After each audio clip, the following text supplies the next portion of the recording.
Siddhivinayak sporting club দ্বারা আয়োজিত আজকের এই গণেশ পুজোর যে খুঁটি পুজো হচ্ছে, আমরা 14তম বর্ষে পদার্পণ করেছি।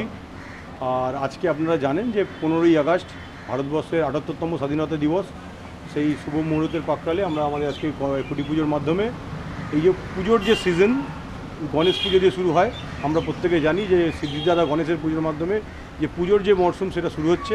আজকে তার খুঁটি পুজোর মাধ্যমে আমরা এই পুজোর শুভ সূচনা করলাম এবং আগামী 9ই সেপ্টেম্বর গণেশ পুজো আছে, 7ই সেপ্টেম্বর গণেশ পুজো আছে এবং গণেশ পুজোর মাধ্যমে আমরা এবার 14তম বর্ষে পদার্পণ করেছি।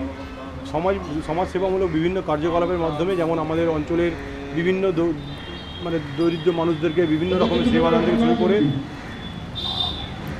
প্রাক শারদীয়াতে বস্ত্র বিতরণ থেকে শুরু করে বিভিন্ন ধরনের সেবার মাধ্যমে আমরা আমাদের এই পুজো সম্পন্ন করি। এবং আপনাদেরকেও আমন্ত্রণ রইল যে পুজোর দিনগুলোতে আপনারা আমাদের মধ্যে আসুন, আমাদের সাথে আমাদের আমাদের আনন্দ ভাগ করে নিন এবং সবাই মিলে যেন আমরা একসাথে আনন্দ করতে পারি সোনার বাংলায়, সেই আশা রেখে আমি বক্তব্য ভালো। আপনি সাধারণ মানুষদের উদ্দেশ্যে আপনি কী বলতে চান গণেশ পুজো? সাধারণ মানুষের উদ্দেশ্যে আমি বলতে চাই, গণেশ পুজো নিয়ে আলাদা করে বলার কিছু নেই। আমরা জানি যে এই সোনার বাংলায় আমরা যেমন পুজো উপলক্ষে আমরা আনন্দ করি, ঈদ উপলক্ষে আনন্দ করি, ক্রিসমাস উপলক্ষে আনন্দ উপভোগ করি, সমস্ত ধরনের যে বিভিন্ন মানুষের বিভিন্ন অনুষ্ঠান আমরা সবাই মিলে ভাগ বাটোয়ারা করে নেওয়ার চেষ্টা করি। এবং গণেশ পুজো আপনারা যেটা প্রথমেই বললাম যে গণেশ পুজো এমন একটি পুজো যার মাধ্যমে পুজোর মরশুমে শুরু হয়। গণেশ পুজো দিয়ে শুরু করে বিশ্বকর্মা পুজো এবং পরবর্তীকালে দুর্গা পুজো, কালী পুজো, জগত্রী পুজো, আমরা পুরো পুজোর মরশুমটাই গণেশ পুজো দিয়ে শুরু করি। প্রত্যেকের সিদ্ধি বিনায়ক গণেশ সিদ্ধিদান করেন, ধনের দেবতা, সিদ্ধির দেবতা, উনি আমাদের প্রত্যেককে ভালো রাখুন এবং আমাদের বাংলায় যে বিভিন্ন রকম আর্থিক অসুবিধা চলছে বিভিন্ন জায়গা থেকে, সেগুলো কাটিয়ে উঠে আমরা যেন ভালোভাবে থাকতে পারি, আগামী দিনে আমাদের প্রত্যেকে ভালোভাবে আমরা পুজো মরশুম কাটাতে পারি, এই প্রার্থনা করি।